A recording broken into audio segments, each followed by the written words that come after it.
দেখো, আজ একটা গুরুত্বপূর্ণ বিষয় নিয়ে তোমাদের সামনে হাজির হয়েছি, ডেফ ইন এবং ডেফ টুর ব্যবহার এর বিষয়ে।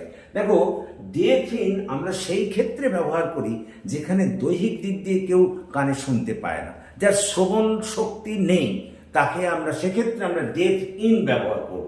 যেমন ধরো, Anita is deaf in her right ear, Anita ডান কানে শুনতে পায় না, বা he is deaf in the both of his ears, সে দু কানেই শুনতে পায় না।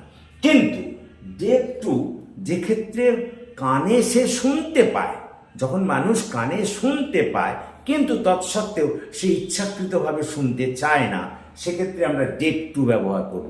বা কানে সে শুনতে পায় কিন্তু ইচ্ছাকৃতভাবে তার শুনতে ইচ্ছে নেই, বা কি বলতো তার মনোযোগ নেই, বা তার সে ব্যাপারে চেতনার অভাব আছে, তখন আমরা ডেফ টু ব্যবহার করব।